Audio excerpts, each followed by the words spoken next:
was hoping today to explain the 7 dimensions of paradoxes that I found and the laws of free will.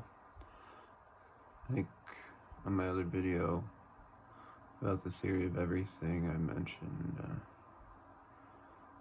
I just simply mention them. I don't really go into detail about them. And try my best. I tend to think the best when I'm driving. So when I drove to the store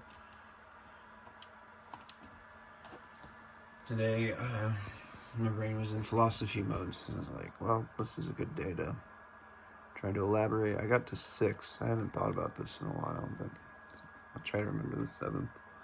7th's really funny. But so by definition, a paradox is written as a logically self-contradictory statement, or a statement that runs contrary to one's expectation. But really, it's an unsolvable problem that has an infinite set of choices between each end that neither, say, should I go to the store today or should I not go to the store today? Well, that's not really a paradox, right? Because you're able to make a choice, and that choice can lead to a conclusion. However, the paradox there behind every choice is a paradox, is that you never know what the outcome would be if you were to stay at home or if you were to leave.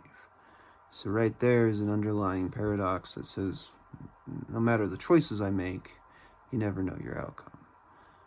You can choose, but you can't choose. That's a paradox. And so when it comes to paradox philosophy and free will, I think I spent maybe 6 months to a year just focusing on free will, trying to analyze every grasp of it through religion, through social paradigms, everything that you do interacting every day, and how that relates to us as a species, our belief systems, what is free will. And so I wrote this a few years later after that. Then I knew with paradoxes, because they're circular in reasoning, and they have a polar opposite. They're like parallel lines that never intersect. And, we use lines to create dimensions, so it's conclusive to me that there are dimensions of paradoxes that have different vectors of thought, as in the foundation here, a logically self-contradictory statement, or as I've explained it, is in choices and paradoxes. So behind every choice is a paradox, which is the first dimension of paradoxes. Well, how that goes into free will, and one thing I like to do is I don't just use the same analogy or metaphor for a thought experiment. I like to have various ones so that you can test yourself and run a same sort of algorithm that says many roads lead to the same conclusion. So behind every conclusion, if a choice leads to an outcome, is an infinite net of webs that idealistically every person can become an individual from, though we can all lead to the same fact. And that's healthy as a cognitive species, a philosophical species. And back to free will. So how do I define free will? Well, I guess the laws of free will. I don't really define free will. It's something you can't really define. What you have to do is outline it like a paradox. Within the paradox are all these possible outcomes that you can have, and you just draw a circle around it, and that's the paradox. You can try to explain the paradox like a logically self-contradictory statement, but logic is good here to explain an analysis of every path of that paradox. The self and then contradictory statements, or contradictory statement in itself is weird. I mean, it's like a false statement, but it's a statement that undermines itself. And so when I wrote the laws of free will, or I found them, I should say, I didn't write them, I found them, the only way I could really explain it was through an analysis of a paradox, in that free will can neither be given nor taken. Such is the value of free will, or self-awareness, I think, something like, what is it? Free will can neither be given nor taken, for that is not free will. Free will can only be preserved. Such is the value of understanding, knowledge, and wisdom. And so that's really weird, right? It doesn't do a whole lot to really explain it. Later, I found it in the Constitution and our Pledge of Allegiance, the laws of free will.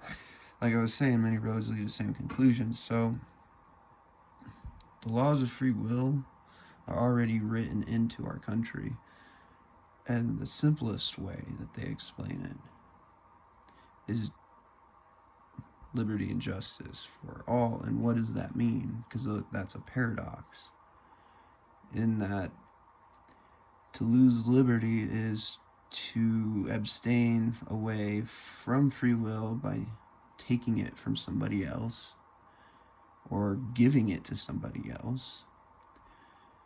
And justice is the replacement of liberty to a prior moment before that crime occurred, that collapse of free will. And that, to me, is what true crime is, and that's what justice is returning, trying to, or attempting to. There's a lot of things that can happen that are irreplaceable. It's not just theft of life, for instance, right? So there are horrid, really, really bad crimes that completely destroy the potential of justice to return back to a prior moment, and that's usually why we have the death sentence and stuff, because it is an irreplaceable crime. You can't replace it even with your own time, your own punishment, your own reflections, and your actions. And so liberty and justice for all is a paradox, and that too, but I think people today, through time, the only way I could figure out how to corrupt the laws of free will is by changing definitions. So what liberty means to people today has changed quite a lot. And that understanding of liberty and justice for all, which 100, 200 years ago made sense as my laws of free will do to me, to them, is quite askew. People don't understand justice properly anymore. I mean, we're paying to break crimes. We pay money because we're breaking crimes. If you park on a street and you don't see a sign because there's a bigger car in front of you and it's 2 a.m. and you're exhausted, a tow truck will steal your car and extort you for it when they have the ability to just repark it. And why can't they repark it? Because there's not enough space provided for that car. And yet you're the criminal. That's not justice. So that's not returning a moment of liberty back to its consistency, its prior moment of like non-just occurrence. So, or happening. So how this goes into 7 dimensions of paradox is an analogy of a creator versus the created. And so that's basically your that's your first dimension still, because that correlates back to the initial vector, right? Two intersecting trains of thought that can lead outwardly from another. So every vector is a choice, and then you start crossing them, and then you get your X and Y's and your Z's and all these just wild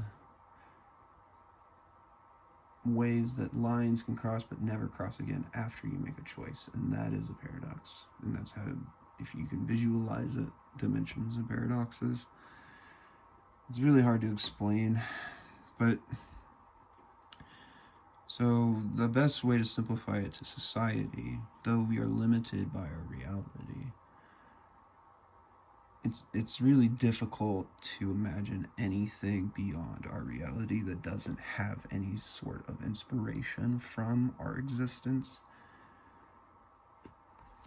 But if you ignore that, you just work within the boundaries that we have. Like you say, you circle the paradox, and that's the paradox. So the mother and child is very relatable to us. If a child makes a choice, the mother will approve or disapprove. That is giving or taking free will. So that is a collapse of free will. You can't necessarily give a child a choice and expect from that choice, because then they have no free will, because you are going to guide and control that. While the child at the second dimension has the ability to deny the choice and the impact from the guider, from the mother, to manipulate that choice. And that's your second dimension. So you can, I'm going to forget all what I had planned out to say, but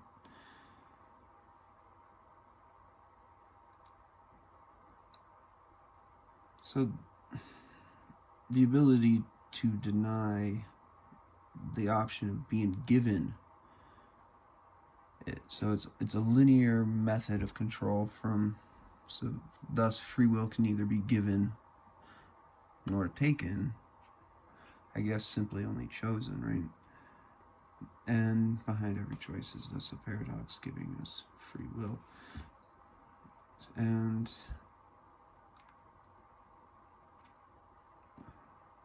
I'm forgetting the other ones. I had all 6. I had 6, and I was like, then we gotta get to the 7th, which is a paradox within a paradox. That's where they start to square and cube, and then it gets really funny. But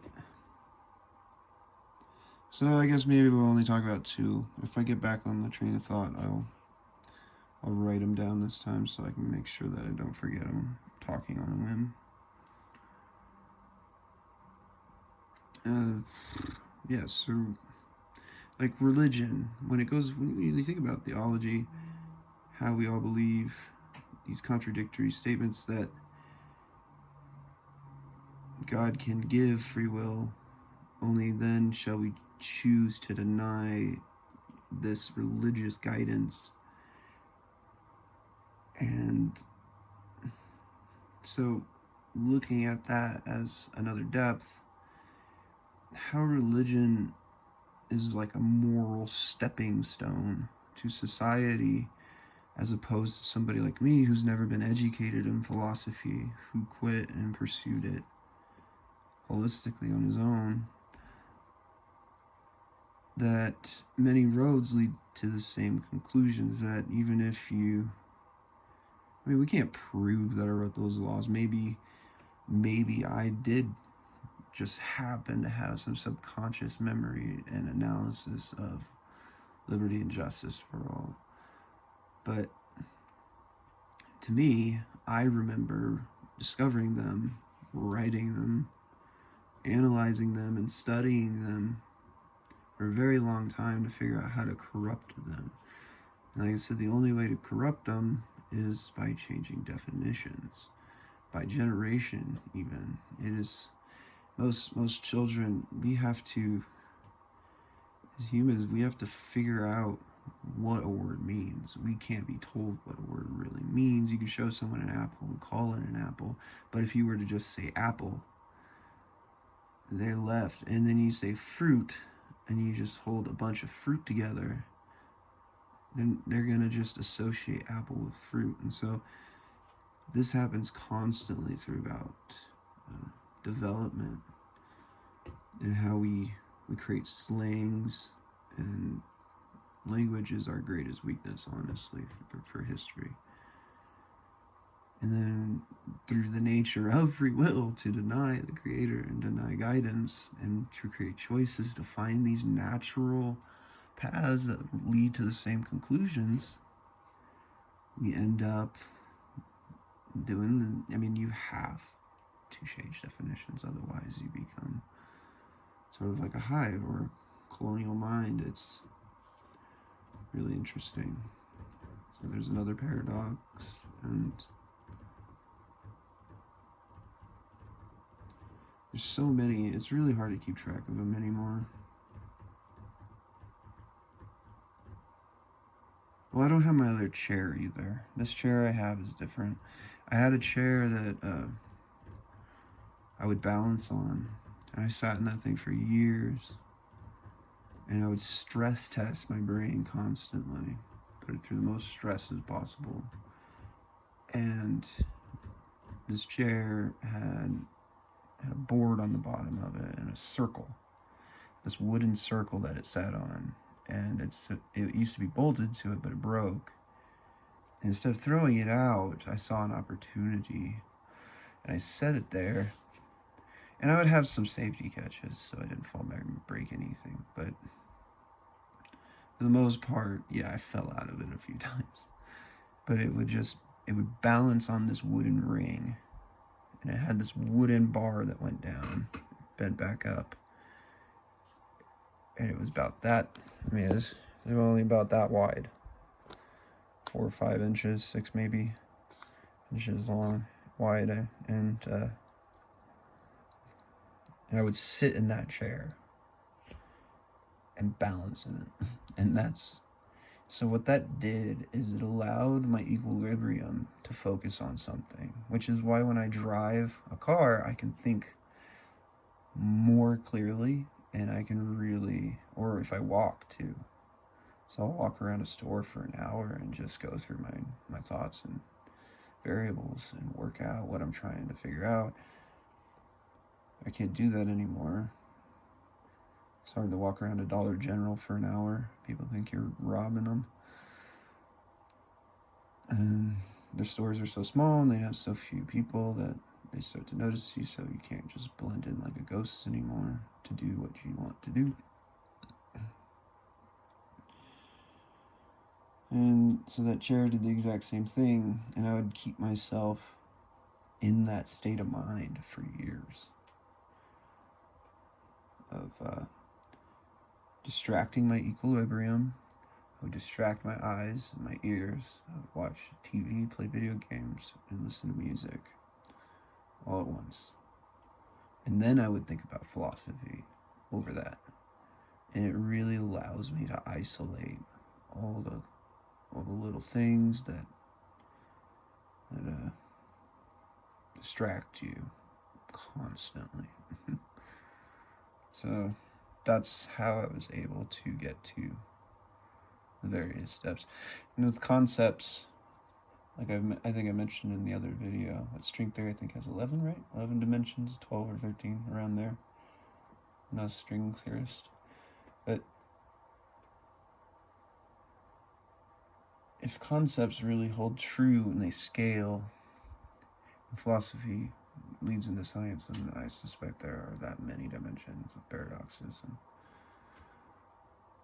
so maybe if I start writing all this stuff down again, maybe I can find the others. But like I said, they get into cubing, and so you'll have those those fundamentals then underlie other paradoxes under them, and then they have other networks of dimensions. It's really fucking confusing, and it kind of breaks your brain. You lose touch with people, and you forget how to even have a conversation. So I had to design consistent ways to talk to people.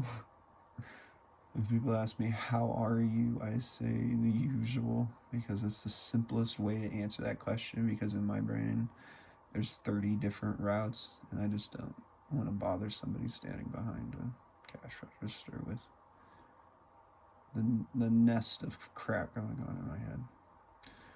Anyway, I think 20 minutes is good for this, but that's basics. I wish I would have got the 6 I had going to the store.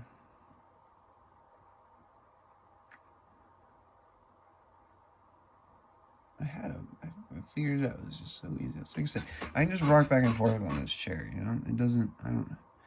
I can find a balance point on it, and it almost works, but it doesn't do the same thing. It doesn't have that edge of knowing that you can fall at any moment if you don't control your emotions and the way you move in the chair. It's a perfect way of meditating, essentially, is what it is. And I miss that chair. But it fell apart. And I sat it so long, it just was falling apart. It looked horrible. It was ragged. But that was the chair. I discovered the laws of free will and paradox philosophy. I'll let out from my expansion of Plato's Cave and 1 versus 100, but man, Plato was a good philosopher, huh? See, all that thought he could inspire. That's why I'm hoping that if I make this video, we can find the next person who is capable of finding the rest of the dimensions to paradox philosophy, who understands that it's to inspire thought, not control thought, but to lead to the same conclusion, which is all in itself paradoxes in a simple sort of way, a chaotic way. But going back to free will with that chaos and our desire to deny, to prove free will, to lead to the same conclusions by our own analysis, to keep that infinite set of probabilities so that we can be cognitive and intelligent, always leads to the opposite way as well, good and evil. So one cannot exist without the other. It's just to what parameters we set it, and then, just like I said, outlining a paradox, we can outline ourselves into this really restricted network of, and lose the potential that one day we might actually meet again.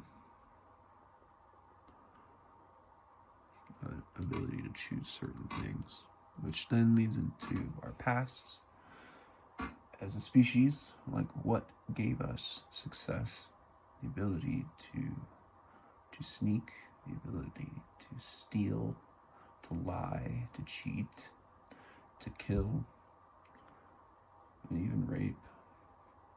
How many cultures have survived just because of rape? Anyway, to really analyze all that, you have to go into just as much evil as there is good. So you really don't set limits for yourself if you want to be a philosopher. You cannot be afraid of people and what they'll think of you for thinking about these things.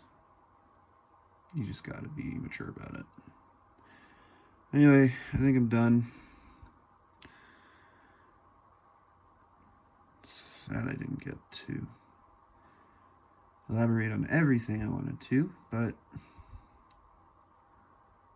then again, that's the whole point, right? Inspire thoughts. So if anybody actually gets what I'm saying and can discover all 6 of those before you reach the 7th, which is where you see them squared. So they start to square, and then they start to cube. And then,